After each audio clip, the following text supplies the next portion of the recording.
time, please subscribe, all right, follow us, and so that when we are coming up again, you can have the notifications and you can join us, be a part of what we are doing.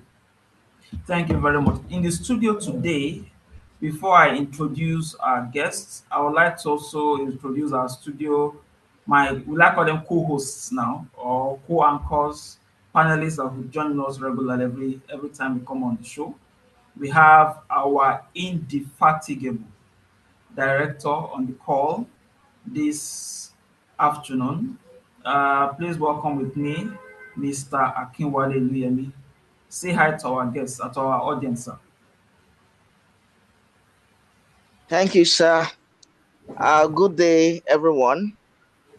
I'm excited to be here. It's always a pleasure to be here. And then I'm excited about the discussion of today, and that's because it helps people to make informed decisions instead of relying on assumptions and misinformation. So just follow us and get the best you can get from this episode. Thank you, Barrister. Thank you very much, sir. All right, so let me do a brief introduction of our guests today. She is a seasoned professional with a strong background in compliance, quality check, and analytical roles.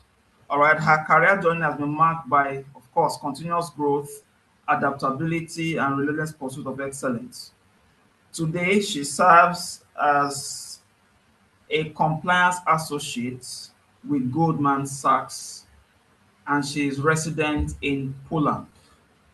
We have on the call today Mrs. Abimbola Turner. You are welcome to the show. Thank you so much. Ma. Thanks for having me. Thank you so Yes, much. ma'am. We are really so happy to have you. Oh, let me And quickly add to that. Let me quickly yes, add to that, sir. That is yes, sir. mommy Please go ahead. Habim's mommy for the boys in Warsaw, Poland. She has been an inspiration to me ever since I met her. And that's one of the things that fueled my decision, to bring her on board so that people can learn from her wealth of experiences. You're welcome, ma. We are Thank you honored so to have much. you here, ma. Thank you Thank you, so ma. much. I really appreciate it. You're welcome, ma. All right, man. So, because you are of course, you're going to be, what we're going to be doing is that we'll have some questions go to you, and then in the course of the discourse, we'll have to ask some questions also to Okay. our director is like the subject matter expert in all of these discussions, but we just want that human experience, that feel that you bring to the discourse. So this afternoon, the first question I would like to ask Ma is, what has it really been for you since you relocated, and what informed your decision to relocate? Why did you choose to relocate? Yeah. Thank you so much. And I'm so excited to be here, especially to share my personal experience. So for the first question, I would not say that it has been a perfect journey. Of course not. It's been a journey that is filled with so many sacrifice, many learnings, different, I would say unexpected opportunities as well. I've learned a lot all through this journey. And of course, I'm so excited to be able to share it at the end because looking back from where it all started from and where I am right now, I can say that it's really worth it. So for the second question about what informed my decision, growing up, I would say that it's not like I wanted to travel out, but when I met my husband, he already had like I would say a picture of how the future should be for the family. And then we started talking about it and all. So before we even got married, we already agreed we are traveling out of Nigeria, and we started making different plans around it. When we moved to I think the first year after our marriage, we moved to Lagos State because we were living in Kwara State before, and then we moved to Lagos State, and then we decided to relocate to Canada. So we started what's it called? This West evaluation, educational evaluation. And then COVID came. I already completed that. I was waiting for my high health exam. I already paid for it. Then COVID came. I couldn't go for the exam. So they Wow. refunded the money. I was at home. I was just like, what do I do? I was just thinking. And then one day, I remember there was a company that reached out to my husband from Poland. It's they is into IT, so they reached out to him for a job opportunity. He did interview, it was successful, and I remember when they reached out to him for the offer, they told him, "Oh, sorry, but do you speak Polish?" And it was like Hmm. Polish. And that was when we started, asking more question about it because initially they said, oh, the company is in Europe, but we didn't know specifically where they would, assign him. We didn't know at that point. So when they said Polish, she Okay. was like, oh, of course not. I only speak Yoruba and English. I don't speak Polish. So they were like, okay, unfortunately, we would not be able to proceed with this because we need somebody who can at least speak a bit of the language. And we thought to ourselves, for a company in Poland to reach out to somebody in Nigeria, that means there are opportunities in this country. Then we started making more research about it, reading about it, looking for how to migrate into the country. But before that time, I already enrolled because my line is in accounting. I've worked in the bank in Nigeria, but then Okay. the world was moving and I wanted to move into AI, big data. So I already started, I already tried to transition, my career path towards that line. So during our research, making more research about the country, I was like, I think it's going to be good for me to go for my master's degree in this country. So I started checking for different schools. I remember there is this school that I checked because, there are some schools that paid for sponsor hard. And when you log on to Google, when you search for any information, those are the top, the top information you will have. Yeah. So when I saw the school, I saw the course, I went through the curriculum to be sure that it's something I can do. But because I don't have background in computer science, so coding, Python, R, all those things are like kind of new to me. But already started learning from Nigeria, just a little bit of it. So I applied for the school. I did the entrance exam, and unfortunately, I did not pass. It was so shocking to me because that's like the first time I would do an exam and I would not pass.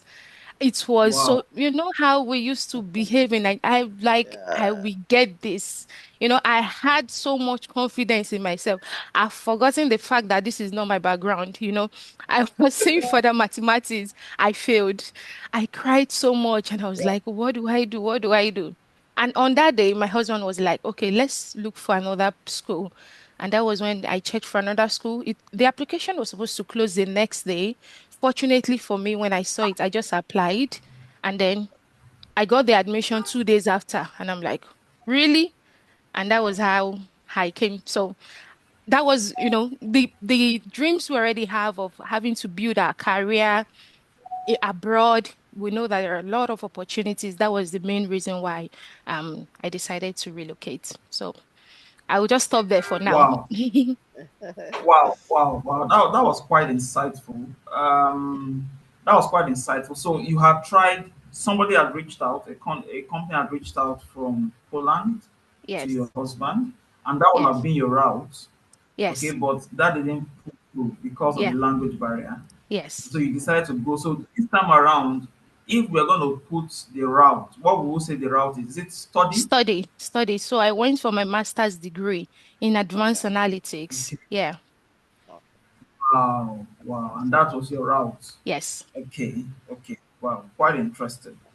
Okay, so I have, the next question would be, what was the hardest part? But I want to just add something to it. So when people hear that you move abroad or you live abroad, um, in your experience so far, what has been the funniest expectation that they seem to have of you? Do you Of want to share course, that with us? What are those expectations people have? they kind of feel like I have a tree that is growing money in my compound here, and I can just see. and I can just plug it. And I feel like, the funnest parts that I've come to understand recently is people have become so entitled that Mm, they feel like because you're abroad, Mm. of course, they know uh, that there are a lot of opportunities and they don't know the reality on ground. They don't know how it feels like. So for example, when I came here, I think I had so much expectation. When you see people post pictures, we see all sort of things on social media, but nobody prepare you for the amount of hard work you have to put into it. Nobody prepare you for the loneliness, the emotional trauma, all those things. Nobody Mm. prepare you for. Nobody understand whatever it is that you're struggling with. They don't care. Or whatever. The main thing they care about is that you're abroad, you're fine. But they've forgotten that relocation does not solve all the problems. As a matter of fact, I think relocation sometimes Wow. open up new problems for you that you don't even know. So that's one mm, thing. Yeah. mm, Wow. exactly. Wow. Okay, so before I go to director, I want to ask you one more question. In this journey, when you started the processing and all of those things, what would you say was the hardest part? The The, one that gave you the most difficult challenge? Of course, you have shared a bit of it with us, mm-hmm. but that one was not something you started yourself. It wasn't Yeah. something you initiated yourself. It was something Yeah. that just came upon it. But in this instance, now that you made up your mind to intentionally move abroad, what was the hardest part of the decision and then the process? Okay. Without any doubt, I would say the hardest part for me was leaving my family behind. When I started this journey, um, I started reading so much about it, and I knew that for Mm, Poland, it's not possible to apply for a dependent visa if you are going for studies. So I knew that my family will not be able to go with me. But the way we think in Nigeria, I think as at that time, I would say like it will work for me and my family. I came in with so much expectation that I felt like when I get into the country, I will know what to do. I've forgotten that I'm going into a system that is well structured, that have mm, policies, not that Hmm. exactly. things will just happen or things will just change. So when I traveled, my husband stayed in Nigeria, and that time my daughter was less than 2 years. I think she was 1 year, 4 months, or something like that. She was less than 2 years. Wow. And yeah, it was like one of the most emotional decisions I've ever had to make in my life. It was really difficult. I remember there are so many times that I even question my decision, like, am I sure I'm making the right decision? Like, is this really the right thing for me? Is this the right thing for my family? Is this the right decision for my child? How is she faring? I remember when I came and the first week I was going to school and I saw a very small girl who is around my daughter's age. I just broke down in tears. I was just Hey, crying on the main Wow. road. I was just like, where is she now? What is she doing? Even though I knew that where she was being taken care of. But the fact that I had to leave her behind, it was a really tough decision for me. But when I look back today, I believe that, those difficult months were worth it. They were definitely the toughest part of this journey for me. Yeah, that's the hardest thing Wow. for me. Yeah. wow. Wow. Wow. Director, sir. So, in terms of expectations, people have Mm, all kinds of expectations when they move out. I know of I've been in certain conversations and people are like, you know, once you get a job very quickly, pa pa pa, everything just works. They give this well, I don't want to say false impression because I don't want to doctor what your response will be, but what's mm. it like? What are the realistic expectations people should have? And maybe you don't want to throw out more light based on your own experience, some of those unrealistic things you have seen that people usually Okay. expect when they go abroad. Okay. Yes, sir. Yeah, to add to what she said, success does not happen because you changed location. Sure. It happens because you are prepared for the opportunities the relocation has presented. You are prepared. You have what it takes to grab those opportunities. Like people assume that once you get abroad, everything, falls in line. No, no, no. You have soft landing because you have planned ahead. You knew what you would get on arrival, and you are prepared ahead. You have the right skills that will make you employable, you know, and mentally you are prepared. Now there's the parts you have to play to ensure that you are able to get what you're looking for. It doesn't happen automatically, of course, and it comes with challenges. That transition comes with some challenges that he was ready to face, just like what she explained. But eventually, it would worth it. It would worth it. So the part of the assumption from our people in Nigeria is there. And for you Yeah. not to have panic attacks on arrival, you must be prepared ahead. So find out about where you are going, the opportunities there. What do you need to do before going? What are the skills you need to have before going? And once you do the needful strategically, then you would have your own, success stories to tell. So sir, from your own experience, most of the time when you interact with these people, there are reasons for wanting to travel. Of course, maybe you just shared a little bit of what are the most common reasons, but beyond that, in your own experience, I mean, do you have a lot of coaching to do? Have you found yourself in times when you have to do a lot of coaching? What is the level of at what rates do you really have to coach people on the expectations that they should have and all of? Is it 50 to 60? Is it most of the time? Is it a few times? Are there people that come prepared knowing what they want? What's the ratio? I would say 70% of the time. Up to yesterday, I was still talking to a man who is planning to relocate to Spain.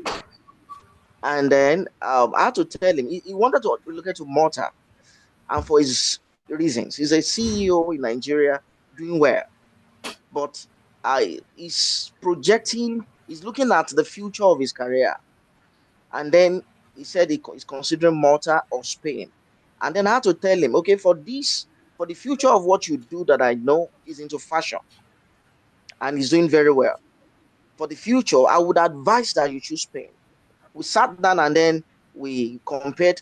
And then plus the fact that it will be easy for you to move your family to Spain than Malta because Spain allows family relocation. And then I had to give him, instances, experiences of people in the past. He thought on arrival to Malta, after the program, it will be easy for him to move his family. And then I told him it doesn't work that way all the time. There are conditions that you must meet before you are eligible to bring in your family to Malta. Now, the conditions for Spain are more achievable because they believe in family relocation. They allow it, not family reunification after 2, 3 years. That's one. And then I found myself in many instances that I would need to explain, the likely things the person is likely to meet on arrival. For instance, someone called me to help him talk to someone. I just relocated to Finland, and she's been in Finland for 3 months without any job. And then I asked her, "Do you have a LinkedIn account?" She said no. Okay, I said, "Let's start. You have to start from there. Open a LinkedIn account, get it optimized, and then your location will change, and then you begin to see the opportunities available for that country. And then you know how to tailor your CV to be able to, to apply for those jobs and give yourself the next 3 months with diligent work, making about 3 applications per week.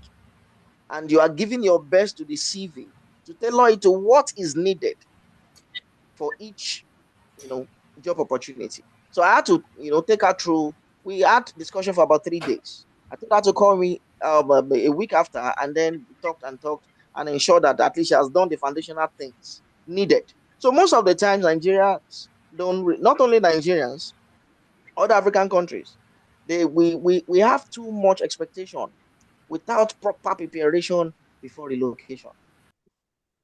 We can help our people to make informed decisions. So thank you, Barrister.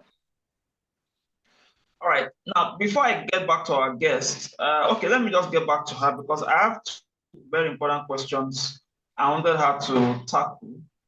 Now, Ma, I wanted to ask, between the time that you relocated, when you got your admission and had to move, Mhm. between that time when your husband was able to join you, how long was it? It took for me to be able to bring my daughter, it took about 2 years, 4 months after them. Wow, Yeah, yeah. It took 2 about two years, for years.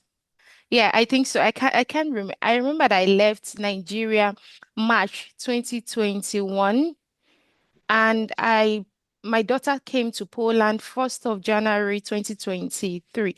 So that's like 2 years, almost 2 years. wow, Yes, wow. almost two All years. right, so I remember I told her when I was leaving that it was going to take 3 months. By the I told her I was so confident in myself. I was so confident because for me, I always believe that because I make a lot of research and I believe that if you don't like go all out, express yourself, you may be limited. But I go all out. So in my mind, I was like, once I get there, I will find a way, you know. But it's a structured place. And there was no way wow. when I first came in. So I had to wait. So what if you were to look back now and you're going to make that decision again? Do you think there are better ways now that you have found that could help you to achieve the same goal without Yeah, having to? definitely, definitely, because now I know so much better, and I can say that to the glory of God, I've helped so many people, so many other people that had, that came alone and had a family back home, and they've been able to reunite with their family in less than a year. They tend to, be able to bring their family here because now In Poland. yes, in Poland now you're able to Okay. bring. It's not like you're doing a family reunification or they can apply Okay. for dependents, but there is a way around you applying for a kind of visa for them to join you and then you can legalize the stay. Wow. There is always a way around things. Yes. When you come into a country and there is nobody, you don't know anyone in the country, it is more difficult for you to settle down. So most times when I talk to people, what I advise people is out of my own experience, what I had to go through, how to learn in a very difficult way. So that's why most times when I speak to people and they don't value the things I'm saying, I'm like, if you had to find out about this yourself, maybe you would have appreciated it more. It's out of the Mm, abundance of the experience, personal experience mm, that have been some are really, really difficult, some are really painful, but over time it has become something really beneficial. Yeah. But right now, I believe things are much easier when it comes to you relocating with your family and things like that. But I think it's important that wherever you're going, whichever country you're going, it's important for you to understand how the country immigration policy works. There is nothing that exactly. is going to change because of you. Nothing. Mm. Nothing. Because of Yeah. you. Yeah. Exactly. Yeah. We usually have a challenge with people who feel that getting guidance, there's this current bias against travel agents. They're just after your money. I'm not talking about, of course, there are people that don't know the trade. They're not professionals. They're just agents in the sense that they just want to get a commission of some sort and all that kind of stuff. But we have a challenge people realizing that one, apart from just moving abroad, there's a lot of other things that comes with it, and that sometimes these professionals have a wide network of people. They have a lot of information, a lot of knowledge that could save you money, save you time, and then save you a lot of heartache. We're talking about an experience recently about somebody who went abroad and because he was misguided, spent almost all that he had on all kinds of things, only to now wake up later on having lost all that kind of thing. So I wanted to just speak to the importance of having guidance. So like you said, you did a lot of research, but for some reason, probably the research was not enough. So your experience now, if somebody was to meet you one-on-one, you have a lot more based on experience to give to that person beyond just what an Yeah. internet research could do. I want to just speak to that. Yeah, thank you. I think one thing that is very important is that, there's this saying that says experience is the best teacher, and it's not always the best to learn from your own mistakes. It's always good when somebody has done something and you realize that, okay, this person has made a mistake, you learn from it mm, and you are able to do your own thing much more better. So if you are going to an mm, agent, if you are going to meet somebody who is an expert in that field, it is expected that the person will be able to guide you. I remember there was one of my husband's colleague. His wife was an educational agent then, and she was into travel agency, study, and she was also into this Poland immigration and all. I remember when I spoke to the guy and was like, "Oh, I'm planning to move to Poland. Can your wife, what can you do to assist us?" And she said, "Well, I'm into this, but if you want me to speak with you, you need to pay for consultation, and it's going to mm. cost, I think she said 30,000 or 50,000. That was like 7 or 8 years ago. And I was like, Yeah, really? And I was like, wonderful. really? And my husband does not like to take things for free. He believed that there should always be a value attached to Mm, things. So it was like, of course, if she's going to give us the value that we need, instead of you sitting down trying to make research, we might be misinformed. It's not everything that is available online that it is right. If this is somebody who exactly. has done this, there are proven results to show for it. So why not go to somebody who is able to guide us? So we Mm, decided to, pay for it. We had a 1 hour conversation with her to discuss it and everything. So even as at that time, I did not know that it wasn't possible to go with the family. She mentioned it mm, to us first, because if you go to the government website, there is no information about that online. So you wouldn't mhm, know. So she was the one who told us about it. So I think I would never underestimate the power of meeting the right set of people who are able to guide you in the mm, process. It is really important. If it's the right set of people, then it is perfect. Of course, we've mm, seen so many situations whereby people have, they've had to work with some agents and they've caused them lots of damage. But once you're able to identify the right agency that is able to help you, I'm sure for sure every of our audience know that Creative Impact consultants will be able to guide you in any of the steps you want to take. That one for sure. You are thank sure you. that you are in safe hand. Um the process will be handled correctly. You can be rest assured. But one thing is having to work together with an agent and not leaving everything to the agent, because at the end it's your Exactly. life. You need to be At the involved, end, it's actively your life. involved. Yeah, you need to be actively involved. So that's one thing I would advise. Wow. Wow. A lot there. Now, I wanted to just talk about the job search process. All right. Now you are abroad.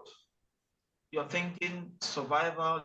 You're thinking how much you have in your pocket. You're thinking how to manage things and all of those things.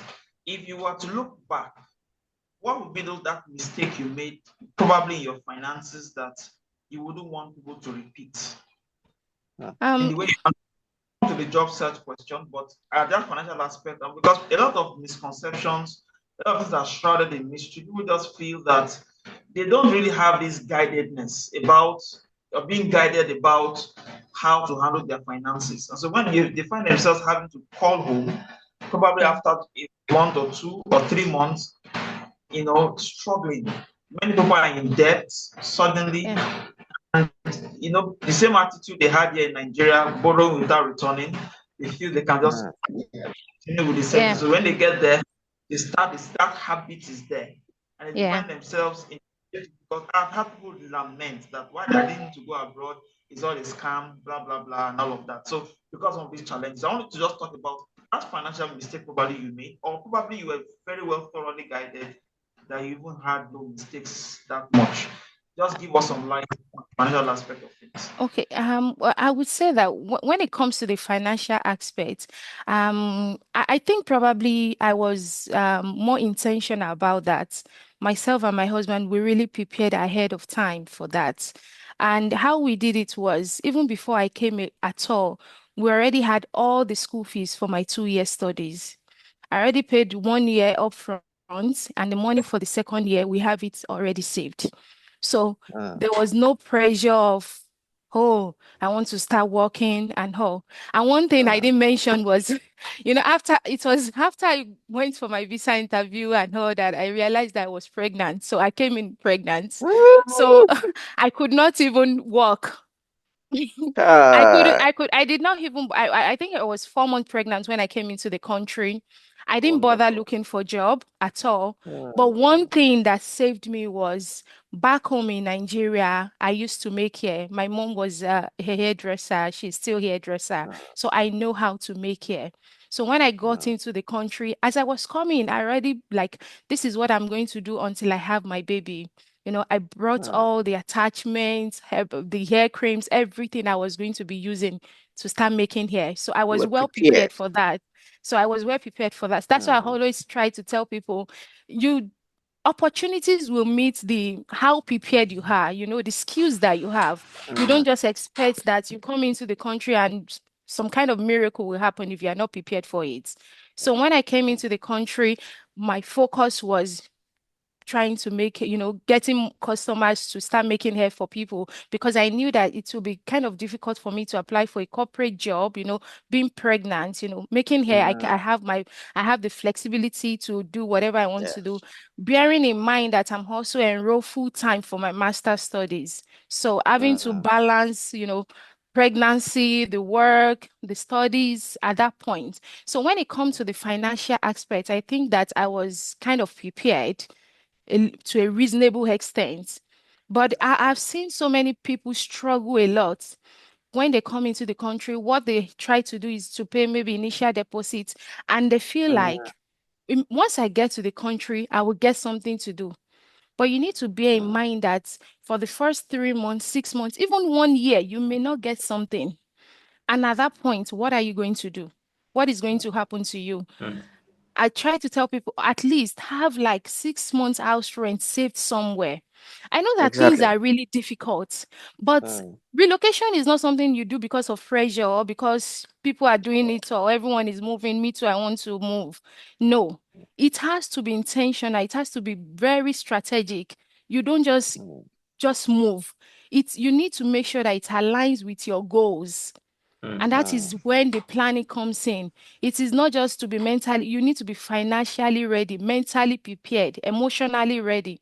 So, in case you don't get the job, in case things don't work out like you plan, what are you going to do? In case you don't find a corporate job, do you have a skill which you can use?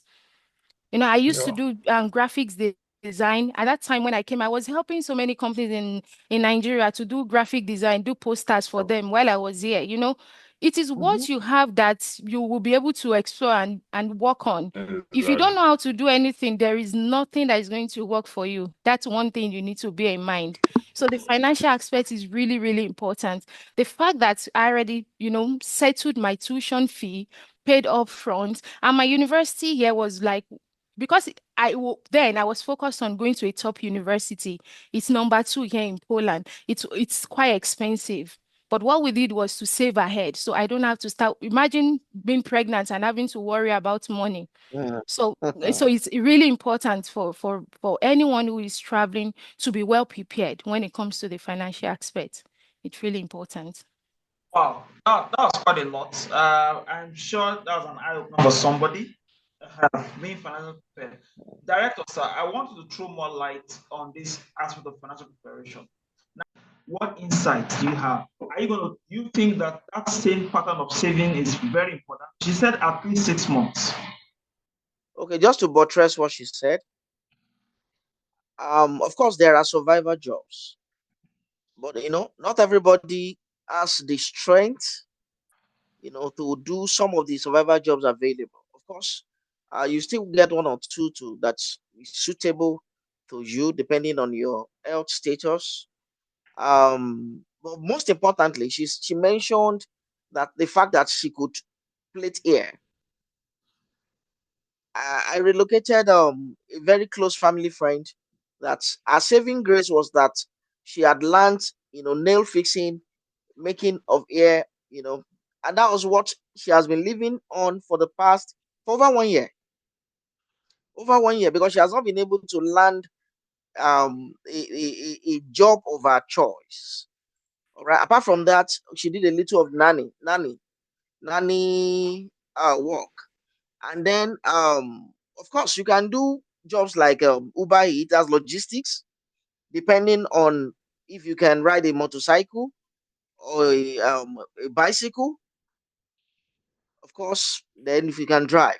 So I would advise, like I told some people recently, that before you relocate as a man, ensure you can drive. Very, very important.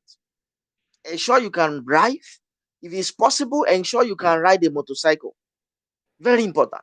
At worst, know how to ride a bicycle. That you don't know any of these three, you are reducing your chances for survival. And for a woman, it's not bad if you can drive also, at least know how to ride a motorcycle or a bicycle. We have a lot of men in Nigeria, women in Nigeria that are doing this. All right. So if you can take it upon yourself to learn this, then get skills. We have hard skills, you have soft skills. Get hard skills, get soft skills, depending on your nature.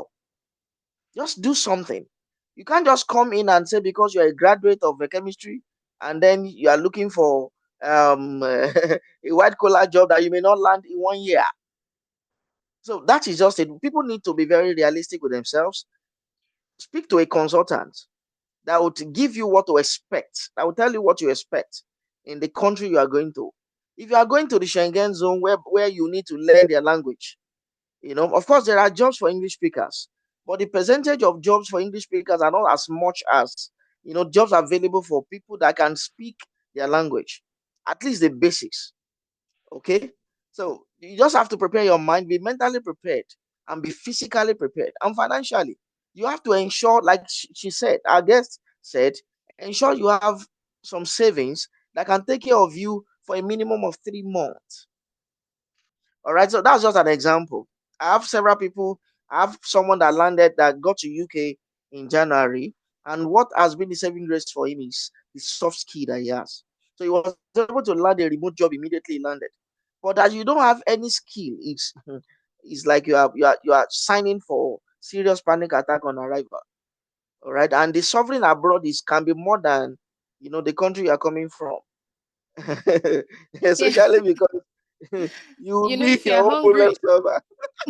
if you're hungry in Nigeria, you can just call somebody or go to a friend's house. You can't do that Yes, abroad. You can't just walk into people's home and just come in. Like now, you can't just come here if you don't tell me that you're at my door, the door will not be exactly. open for you. So I think it's much easier in Nigeria than being abroad. Yeah. Mm. Happy now. Yeah. Or you run to church. So that's just it. We just have to be Yeah. proactive. Thank Yeah. you, sir. All right, man. Let me come back to you. Okay. I have two more questions. I will get some of our other people in the studio to say one or two things.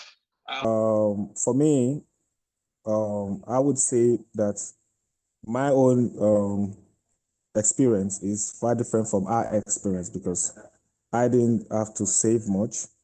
I didn't have to do too many researches. I was specific on where I was going to. I know what I wanted. And when I got there, it was actionable. And because I'm a man, there are some jobs I could do. So I had not much limitation because I was flexible. So even even at that said, there are still different scenarios and experience traveling overseas. So for me, the question I will ask is there an actual constant framework designed for individuals when traveling, or it depends on your scenarios that will determine whatever your history or your story will be when you travel? That's my first question, so Yeah, I won't keep I everybody think waiting. I think Mrs. Abimbola and the director have to respond to this. Yes, I think who should go first? Mrs. Director. Abimbola should go Okay, first. Mrs. Abimbola, please. Okay, of She's course. already nodding. Oh, of course, I can relate with everything he said. But one thing that I think is important, and we all need to bear in mind, is that our paths are different. So you cannot, even if you go into a country with somebody the same day, the same minutes, the experience you will have will be totally different, because your experience depends on who you are, your exposure, your skills, the things that you're able to adapt to. So I would not say there is a one size fits all scenario which is applicable to everybody. So the fact that I came to the country, I already knew how to make hair. I was able to do that for a while. And for example, when I came into this country, I didn't go to look for an apartment that is like really comfortable in cold. I was living at the school hostel, and I had to share a room with someone at the beginning. Not everyone will be willing to do that kind of thing, because when you're coming from Nigeria, the kind of space we have, the kind of, I would say, the comfort that you have from your home. So if I'm going to deprive myself of so many things, you know, put in a lot of sacrifice, the what I'm going to get at the end will be different from what another person will get at the end.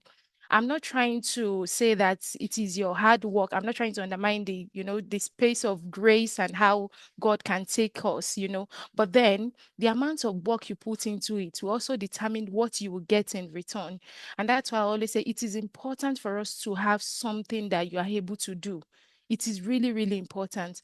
Like Mr. Luyemi said, you should learn how to drive, know how to do something, because the experience will be different. Even the people who are here in Warsaw, for example, everybody has different experience based on our exposure, based on how we've lived our life, based on how adaptable we are, based on how resilient we are. So I believe that there is no one size that will fit everybody's scenario, and depend on how you go into the country. So for example, if you go into the countries through study, the experience you will have would definitely be different from somebody who got a job from Nigeria and relocated based on that. You don't have to save so much for your studies. You don't have to read. You are going there to build a career.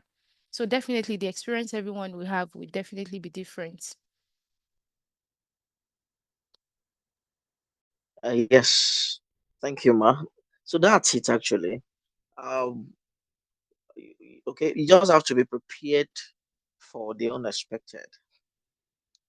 Like you didn't know that that skill was actually going to be a lifesaver for you.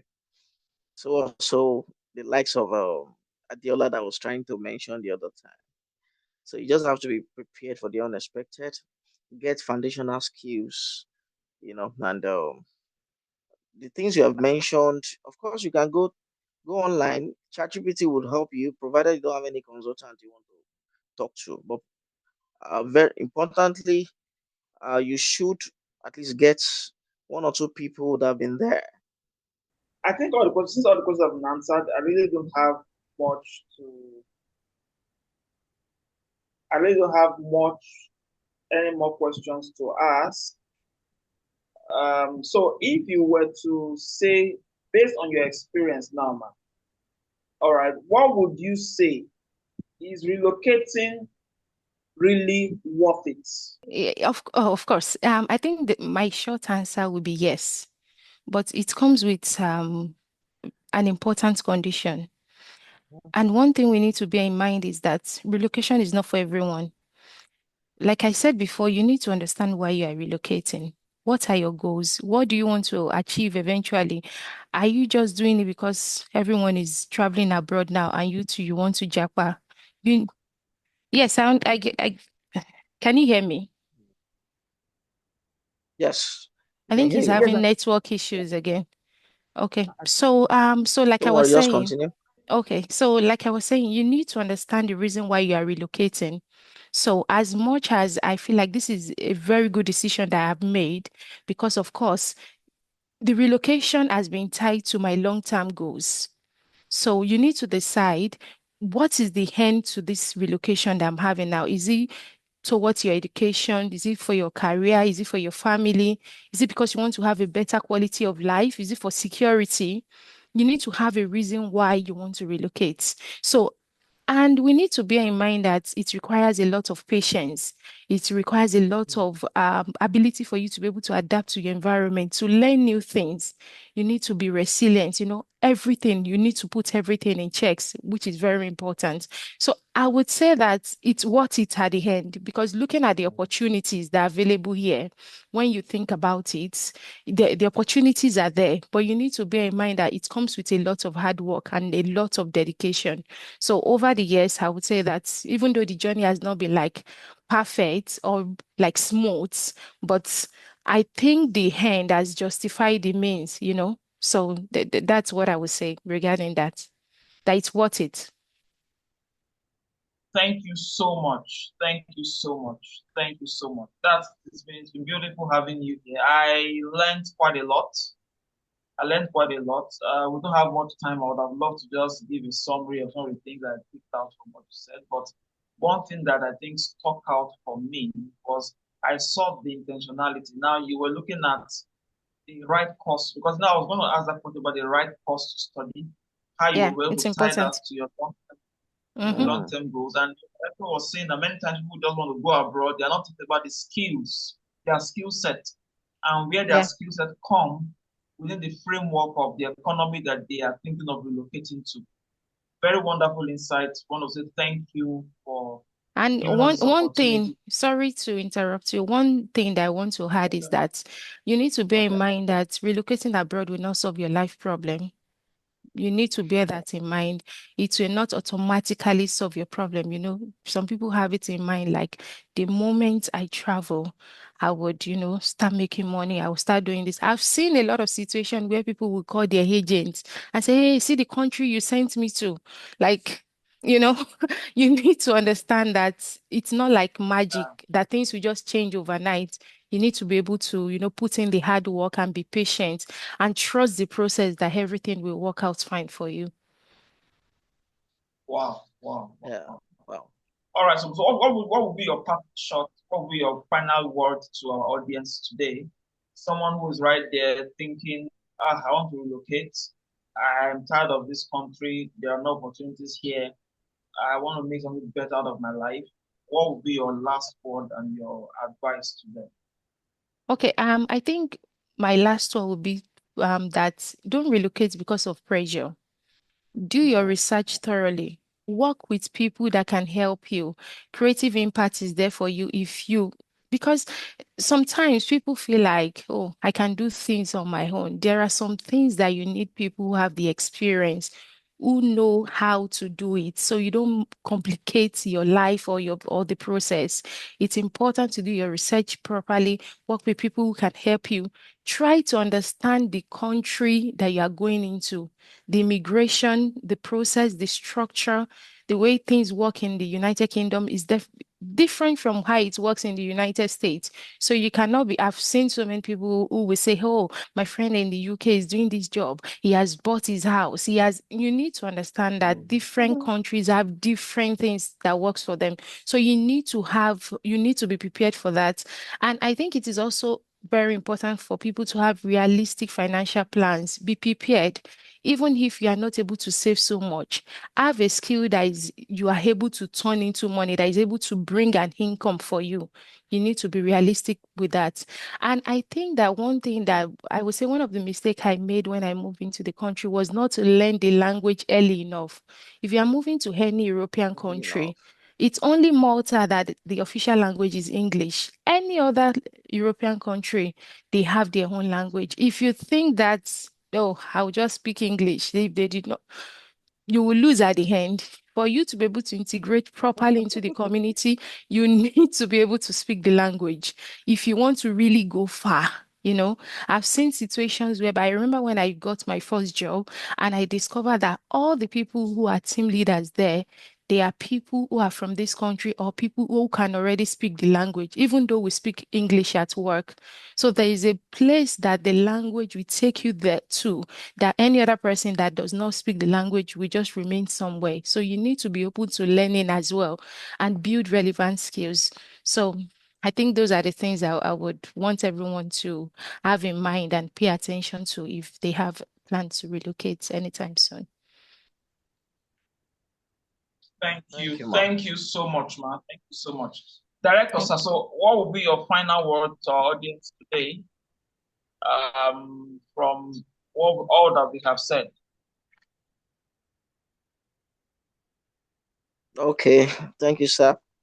Um, I think I would say, of course, relocation really, it's really worth it, and that's because it opens to you series of incredible opportunities. But just like what you said, you must ensure that you are making your decision based on facts, not pressure, not assumptions. Assumption is the lowest form of knowledge.